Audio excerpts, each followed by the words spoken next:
ایک ہفتہ پہلے ایک صاحب آئے میرے پاس، خوب اچھی طرح یہ واقعہ غور سے سنیں،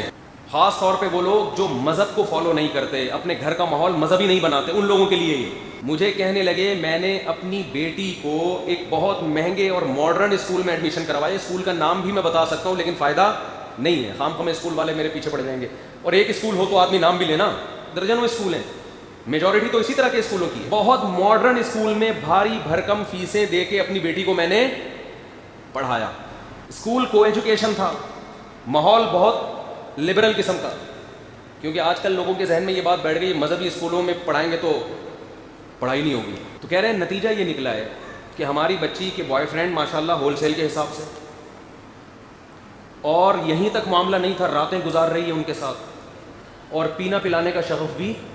شروع ہو گیا۔ اب پتہ نہیں وہ سٹا لگا رہی تھی، مجھے یاد نہیں، شراب پی رہی تھی یا شیشہ پی رہی تھی، یا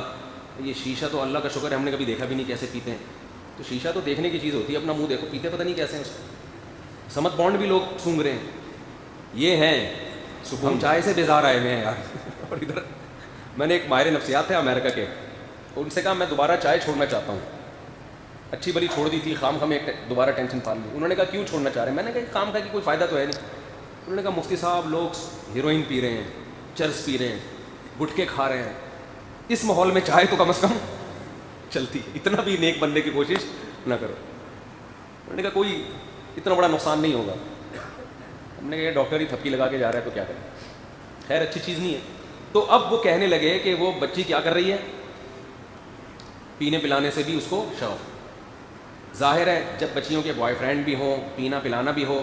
تو ماں باپ سے بدتمیزی اس کا ایک لازمی جز ہے، کیونکہ ابا اماں تو پسند نہیں کرتے، ابھی تک ہمارا معاشرہ شکر ہے گوروں کی طرف بہت زیادہ کنٹرول سے باہر نہیں ہوا کہ خود ہی لا کے پکڑا رہے ہو، پیو نکلو یہاں سے، کیوں نہیں پی رہی، بچی بھی تم پیو، جیسے ہمارے والد صاحب چائے بچا کے ہمیں دیتے تھے آخر میں، ٹھیک ہے، اللہ ان کی مغفرت فرمائے۔ یہ چیزیں اولاد کو یاد رہ جاتی ہیں، چھوٹی چھوٹی چیزیں ہوتی ہیں، ہمارے والد صاحب کی عادت تھی جب بھی چائے پیتے تھے بچا کے، جو بچہ قریب میں بیٹھا ہوتا تھا اس کو بلاتے ادھر آؤ یہ لو، تھوڑا سا اولاد کو ٹائم دیا کریں، اس سے زندگی بھر ماں باپ یاد رہتے ہیں انسان کو۔ تو وہ کہنے لگے پی بھی رہی ہے، بوائے فرینڈ بھی ہیں، بدتمیز اتنی کہ ایک بات اس سے نہیں کر سکتے۔ میں نے کہا دیکھیں آپ نے جس اسکول میں پڑھایا وہاں تو کلچر یہی ہے، وہاں تو ٹیچر سکھا رہے ہوتے ہیں بچوں کو کہ تم اپنی زندگی میں کیا ہو، آزاد۔ تو اصل جو بات میں بتانے والا ہوں وہ اب کی ہے، کہتے ہیں ٹھیک ہے مفتی صاحب مجھ سے غلطی ہو گئی، لیکن میں اب توبہ کر چکا ہوں، اللہ سے معافی مانگ چکا ہوں کہ اللہ میں نے اپنی بچی کو غلط اسکول میں ایڈمیشن کرا دیا، غلط ماحول دیا، مذہب کی طرف نہیں لے کر آیا، اب جب توبہ کر لی ہے تو اللہ میری پکار سنتا کیوں نہیں ہے، اب بچی ٹھیک کیوں نہیں ہو رہی، یہ سمجھنے کی بات ہے۔ یہ بات میں نے ان سے نہیں کی جو آپ سے کر رہا ہوں، اصل جواب ان کو جو دینے کا تھا وہ اس لیے نہیں دیا کہ اس سے یہ ایسے تھا جیسے ان کے زخموں پہ آپ نمک چھڑک رہے ہیں، تو میں نے کہا یہ ان کو تو تسلی کی بات کرو، ٹھیک ہو جائے گی انشاءاللہ، ایسے کر کے ان کو میں نے نمبر دیا کہ سلیمان احمد صاحب کے پاس لے جائیں اپنی بیٹی کو، ٹائم لینڈر، وہ مجھے کہنے لگے آپ کے پاس لاتا ہوں آپ ذرا اس کو سمجھائیں۔ میں نے کہا اتنی نیک اگر ہے کہ کسی مولوی صاحب کے پاس آنے کے لیے تیار ہے جو اس کو سمجھائیں اور وہ سمجھ بھی جائے، سبحان اللہ، کہہ رہے نہیں اتنی نیک ہے نہیں، تو میں نے کہا مجھے پتا ہے وہ نہیں آئے گی، بات بھی نہیں سنے گی، آپ اس کو لے جائیں ٹائم لینڈر والوں کے پاس۔ سلیمان احمد صاحب ہیں، کاؤنسلنگ بڑی خاندانی قسم کی کرتے ہیں، کہنے لگے وہ تو بڑی بھاری بھرکم فیس لیتے ہیں۔ میں نے کہا کوئی بات نہیں، آپ مالدار آدمی، آپ ان کو فیس دیں، اگر آپ کی بچی انسان کی بچی بن جائے تھوڑے پیسے خرچ کرنے پر، کہہ رہے نہیں وہ تو فیس لیتے ہیں۔ اب دیکھو یار بچی کو بگاڑنے کے لیے جو فیسیں لگی ہیں، بھائی ایک آدمی جب ٹائم دے رہا ہے تو فیس لینا اس کا حق بنتا ہے نا، وہ تو دن میں 10 پیشنٹ کو نمٹائے گا، وہ اگر فارغ بیٹھ کر آپ کے بچوں پر محنت کرنا شروع کرے تو اس کے بیوی بچے کہاں جائیں گے، ان کو بھی تو کھلانا ہے اس نے۔ اب عجیب سوچ ہے کہ بچوں کو بگاڑنے کے لیے لاکھوں روپے خرچ ہو گئے، سدھارنے کے لیے اگر کوئی کاؤنسلنگ کر رہا ہے اور پیسے لے رہا ہے تو وہ وہاں پیسے دیتے ہوئے کہ جان نکل رہی ہے۔ وہ جب انہوں نے یہ بات کہی نا کہ میں نے تو توبہ بھی کر لی ہے، میں اللہ سے گڑ گڑا کے معافی بھی مانگ رہا ہوں،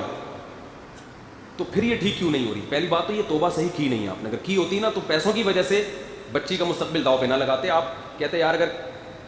کاؤنسلنگ کر کے پیسے دے کے بھی بچی ٹھیک ہو رہی ہے تو کوئی بات نہیں۔ جب انہوں نے یہ کہا کہ میں توبہ کر رہا ہوں اور بچی پھر بھی ٹھیک نہیں ہو رہی، تو جو ان کو کہنے کی بات تھی وہ میں آپ سے کہہ رہا ہوں کہ آپ نے ٹکر لی ہے فطرت سے، شریعت سے بھی لی ہے،